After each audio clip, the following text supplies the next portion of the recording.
Direction Paris, le long de la Seine, dans le 15e arrondissement. Nous sommes quai Branly, devant la Maison de la Culture du Japon. Inauguré en 1997, le bâtiment est l'œuvre de deux architectes britanniques et japonais. Bienvenue sur TV5 Monde dans notre rendez-vous consacré à la gastronomie et à l'art de vivre.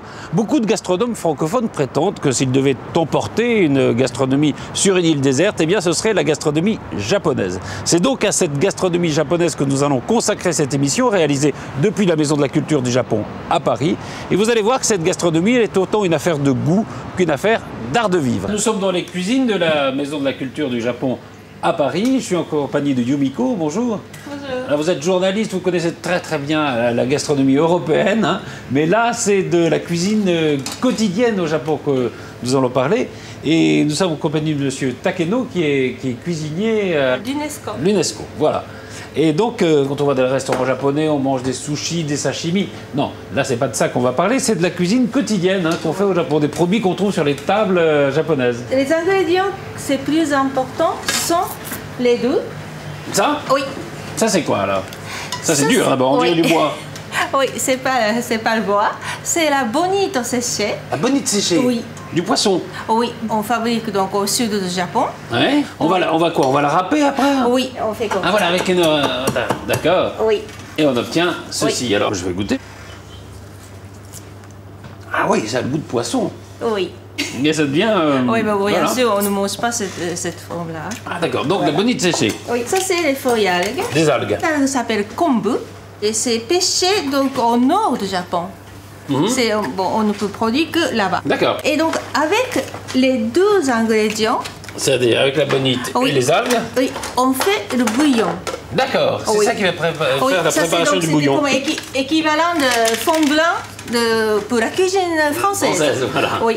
Avec ce bouillon, on ajoute le goût spécial qui s'appelle umami. Umami. Umami, c'est on dit le cinquième goût.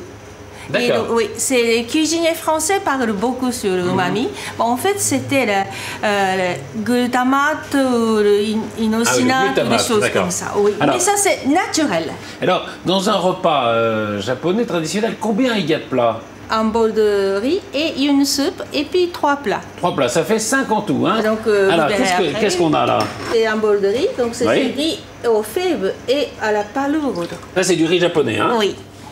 Voilà le riz long, qui est le riz américain notamment, et le riz rond japonais. Alors, il est plus collant, hein? Oui, plus collant et plus, bon, pour nous, plus goûteux. Meilleur, hein? Il est meilleur, on va pas se cacher. Oui, et puis donc il y a une soupe. Des boulettes de sardines. Donc c'est toujours le bouillon d'ashi. Et puis une omelette. Une omelette, voilà. Oui, une omelette de poulet. Hein? Oui, c'est tous les Japonais adorent. Ça? Oui, c'est ohitashi.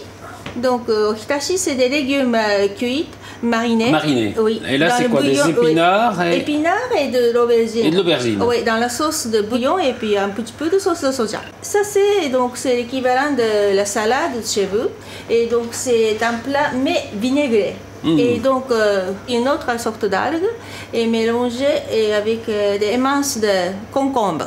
Alors ça, évidemment, ça on le connaît sur nos tables, mais on ne le voit pas comme ça, c'est quoi? C'est le wasabi, donc le réfort. Le réfort, voilà, ça va servir à faire le wasabi. On le connaît sous forme de moutarde, mais voilà, c'est comme ça que ça se présente à l'origine. Le vrai wasabi. Très bien, mais donc on a vu à peu près les ingrédients de ce qui fait un repas quotidien sur une table japonaise. Alors Yumiko, là on va expérimenter une recette. Hein.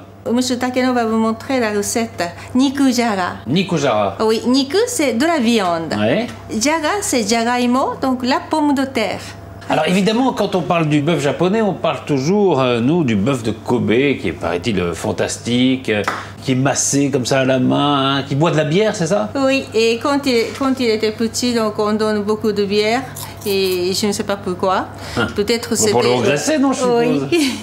Et puis, bon, souvent on laisse couler la musique classique pour calmer. Oui, du Bach, hein, on les fait écouter du Bach, du Mozart, comme ça, et puis il grossit. Alors, on voit que le bœuf a été coupé très très fin, hein. Et on commence par quoi? Les pommes de terre? Allez. Oui, on commence par la pomme de terre. Bon. Je prends un couteau, n'importe lequel? Oui. Celui-là? Oui. C'est bon? Oui, c'est bon. Et qu'est-ce qu'on fait alors? On pèle? Oui.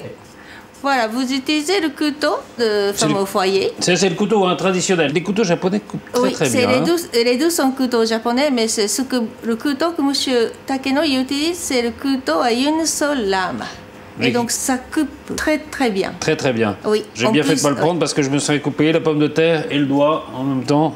Alors une fois qu'on a pelé, oui. Je vous laisse faire peut-être. On passe à la carotte. Voilà, moi je mets un peu plus de temps et c'est moins bien fait. La carotte aussi, il faut peler. Mais sa façon, c'est un peu difficile à réaliser. Vous coupez je coupe aussi en petits morceaux. Et après des petits triangles comme ça. Comme ça à la forme triangulaire. Voilà.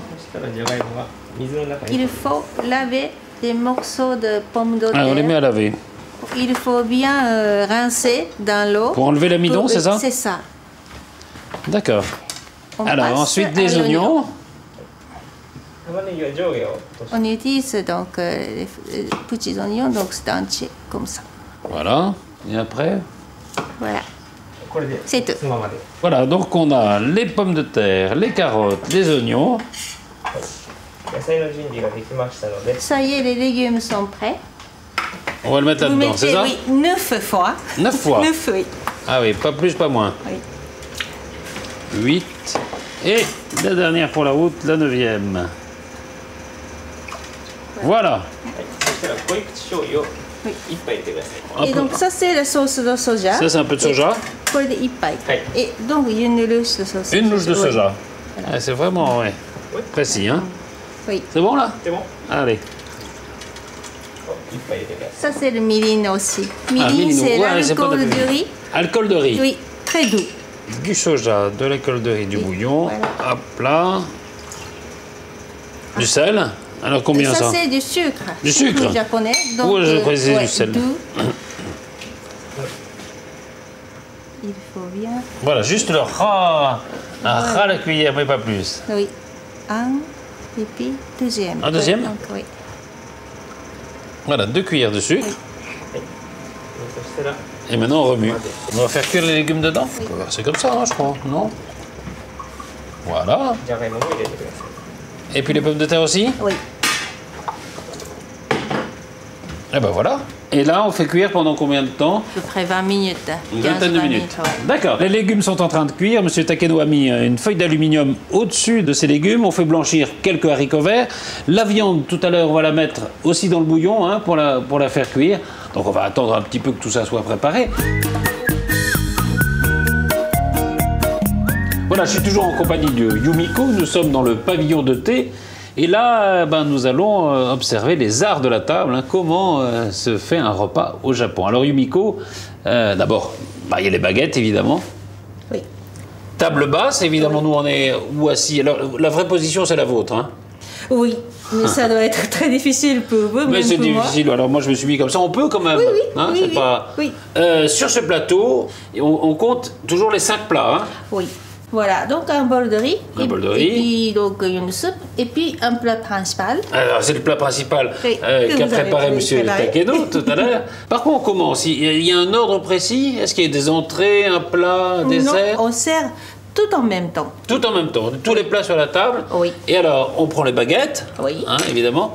Au fond, on goûte dans le sens qu'on souhaite. Peu importe, on peut commencer par le plat principal ou est-ce qu'il y a quand même un petit ordre à respecter? Il ne faut pas goûter seulement de plat à un autre plat. Toujours, il faut revenir un peu de riz et un plat et un peu de riz et un autre plat comme ça. D'accord. Il faut qu'on repasse par le riz à chaque fois. Oui. Il faut faire attention avec les baguettes. Hein, faut pas, Oui. On n'a pas le droit, par exemple, je crois, de planter les baguettes dans un... C'est interdit. C'est interdit, ça. Interdit. Hein. Alors, on ne passe pas de baguette à baguette. Hein. Par exemple, si j'ai ça, vous n'allez pas avoir le droit de les prendre dans votre baguette. Je dis, goûte. C'est fortement interdit. Goûtez Yumiko, allez-y. Non, C'est interdit. Oui. Pourquoi? Oui, parce qu'après la crémation, au Japon, on ramasse l'os de mort. Les os des morts. Oui, des Avec morts, des baguettes? avec les baguettes. Et toujours 2 personnes Ah oui, elles font ensemble. Voilà. Donc voilà, donc ça rappelle les rites mortuaires et c'est pour ça qu'on évite de le faire pendant un repas. On ne peut pas parler du Japon ni de l'art de vivre japonais sans évoquer quelque chose de très important, le thé. Alors, pour parler du thé, nous sommes dans une maison du thé à Paris et dans un salon de thé. Et nous ne sommes pas avec une japonaise, mais avec une californienne. Carole, bonjour. Bonjour. Alors expliquez-nous ça, comment une californienne se passionnent pour le thé japonais? Et avec mon mari français, on faisait des cours de japonais à Los Angeles. Et notre professeur était maître de thé. Il nous a initiés il y a plus de 20 ans au thé japonais. C'est très important, ça, un maître de thé. On ne devient pas maître de thé comme ça du jour au lendemain, si? Non, c'est beaucoup de diplômes et elle avait étudié depuis des années, oui, des dizaines d'années. On dit le thé japonais, mais il y a beaucoup de thé, il y a beaucoup de sortes de thé. Moi, je fais une vingtaine de thés japonais différents, mais celui pour la cérémonie du thé Chanoyu, c'est le matcha. Le matcha, alors, ça c'est quoi, un peu de... Ce sont en fait des feuilles, ça s'appelle de tencha. D'accord, des feuilles de thé, vert. Oui. On a enlevé manuellement les nervures pour pas qu'ils soient amers. Oula, ça c'est un gros boulot déjà. Oui, voilà. On le met dans une meule. Dans cette meule, voilà. En pierre additionnelle de Kansai. Et on le fait à la main, traditionnellement. On le fait à la main. On essaye de le faire? On y va directement? Alors ça c'est vraiment le thé de la cérémonie du thé, hein. C'est typiquement celui-là. Alors on tourne, c'est vers comme ça, hein, dans le sens contraire des aiguilles de montre, c'est ça? Voilà, c'est ça. Votre main un peu plus bas, peut-être. Ah oui, qu'on ne devient pas mettre de cérémonie du thé comme ça. Hein.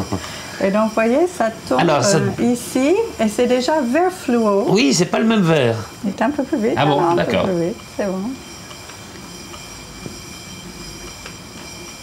Voilà. Donc, bon, on va s'arrêter là hein, pour l'instant, parce qu'on va pas faire du thé pour 200 personnes. Alors, on a en effet cette, je ne sais pas si on la voit, cette poudre comme ça qui est très vert fluo. Hein. Et c'est avec cette poudre... On le met ensemble, comme ça. D'accord, avec un petit pinceau. Oui. Vous ramassez, vous rassemblez. En fait, c'est pas tant que ça, vous voyez. Donc nous avons cette petite poudre vert fluo, donc. Oui, plus fine que la farine. Hein. Alors, vous rassemblez avec une petite cuillère. Avec une cuillère en bambou. En bambou. Ça, c'est vraiment la tradition, hein? Oui. Et après, de l'eau chaude, tout simplement, non? Pourquoi c'est un cérémonial aussi important, la cérémonie du thé au Japon? Pourquoi c'est si important? Oui. Il y a les mêmes principes que le bouddhisme zen. Donc, tout est venu de Chine, hein, aussi bien le thé que le bouddhisme. On fait la même cérémonie aujourd'hui qu'on la faisait au XVIe siècle, du temps d'un grand maître de thé, Senno Rikyu, qui a écrit notre calligraphie aujourd'hui. Et on fait encore ça dans les maisons, chez les particuliers au Japon? Oui, chez ceux qui ont appris les traditions, oui. Ça se perd un peu ou ça? Non. Ah oui. Un petit peu? Ah ben, c'est-à-dire il n'y avait jamais tout le monde qui le faisait. Alors mettez sur votre paume gauche. Comme ça? Oui, main droite comme ça. Toujours deux mains, c'est respect. Un des 4 principes zen, c'est respect, et c'est respect pour l'ustensile. Pour l'ustensile et pour le contenu. Au Japon, par exemple, ça peut valoir, vous savez, des dizaines de milliers d'euros en vol. Donc, alors, total respect. Et j'y vais? Oui, allez-y.